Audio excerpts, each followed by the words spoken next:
Hello and welcome to hell.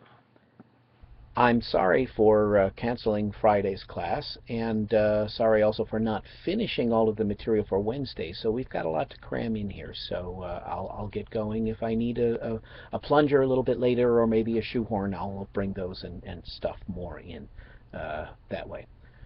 So we didn't quite make it to Canto 3, but Canto 3 opens with the famous inscription over the doors of hell, over the hellmouth. Uh, Abandon all hope, all ye who enter here. Hell is the hopeless place um, because hell uh, is the final resting place. If you make it to hell, if you are in hell, that's your eternal destination. And not true of purgatory, of course. You can go on. Nobody remains in purgatory forever. Um, but hell is hopeless. So that is the opening tone. Dante um, is aghast at that, and he says in line 12, he says, "O master, O teacher." He means master in that etymological sense. Magister in Latin means teacher, and it gives us our word master. Master, these words are cruel. Virgil disagrees, especially about what is cruel and what is kind, and what is the nature of the mercy of God. Very often, non-Christians will say that about the Christian notion of hell, that it's barbaric, that it's wrong-headed. That's the problem with Christians. They believe in hell. They believe in punishment. They have a cruel God. Um, Virgil will disabuse Dante of some of those, and sometimes, well, we'll see. But be alert to differences between Virgil and Dante. This level of hell, the anteroom to hell, is the home not only of many sinners but even some angels. There are, of course, the rebel angels who sided with Satan in the rebellion against Yahweh, and those who were loyal, who remained with their Creator. But in between, those are the people who end up here in the anteroom of hell. The wishy-washy, the lukewarm. And this, I think, speaks to Dante's um, partisan nature. We saw Dante um, in our background introduction as a very partisan citizen of 13th century Firenze. He was a member of the Guelphs, and so deadly enemies to the Ghibellines, or anybody really who thought that the emperor should be more powerful than the pope and should even encroach. That's what was happening at the beginning of the 13th century, decades before Dante was born. Starting in the 1320s, the emperors were starting to intrude into northern Italy to the papal states, and Dante thought that was wrong, that was a disservice to the church.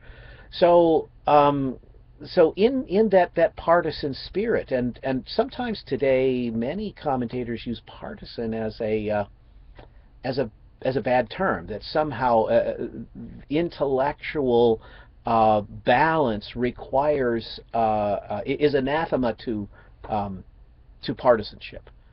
Dante would disagree. Dante would not be with those people today who say, the trouble with politics is people think their side is always right, and they don't learn to compromise. Where are the great moderates of our era? We need more moderates, not extreme this way or extreme the other way. Dante would not have agreed with that kind of thinking. And so here in hell are the wishy-washy angels, the shilly-shallying, the angels who said, "Gee, I don't know. Well, I'm not really siding with Satan, but I'm not really against him either. I'm not siding with Yahweh, but I'm not really against him either. Why can't we just all get along?" For Dante, ultimately, that is impossible. There are times when you need to make choices.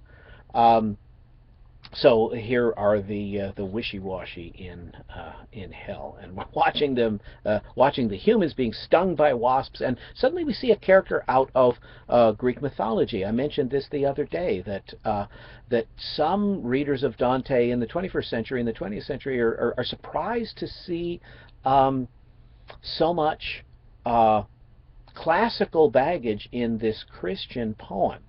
And the first example of that is Charon, the ferryman of hell. He comes along on the river Styx, and the damned souls are fighting to get into his boat to be taken over the river Styx, and he beats them away with his oar. And Virgil rebukes him for this anger. Remember this, because there's going to be other instances of anger later. Charon, this is no time for anger. It is so willed there where the power is. There's some of that Virgilian circumlocution that I talked about before. He was born outside of Judeo-Christian tradition, and so he speaks very roundabout about God. For what is willed, it is so willed there where the power is for what is willed. That's all you need to know. So whether you like it or not, it is God's will that these people are ferried across.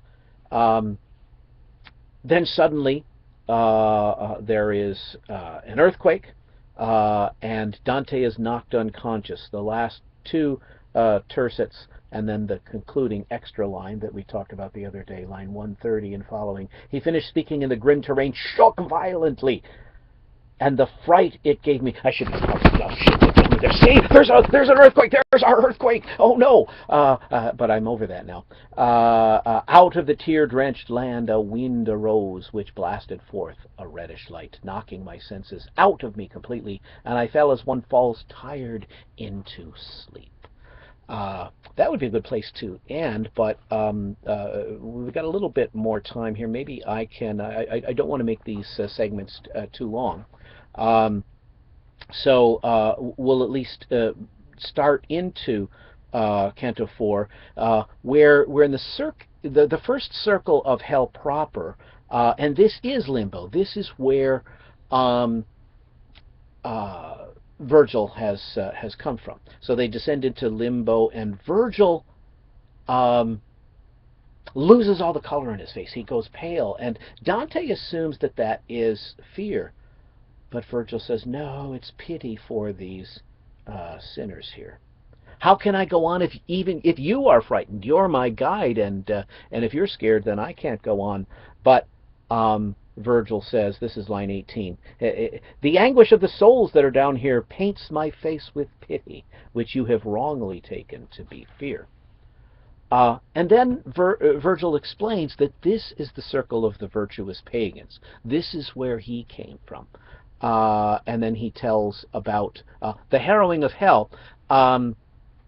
It's implicit in the Apostles' Creed, but in medieval times, one of the apocryphal Gospels that not canonical, but it was still very popular in Dante's time, and it was known as the Gospel of Nicodemus. And in the Gospel of Nicodemus, there is a great bit of detail about in the Apostles' Creed, he descended into hell. And what he did when he descended into hell was kick butt. He fought the demons. He tore open the gates.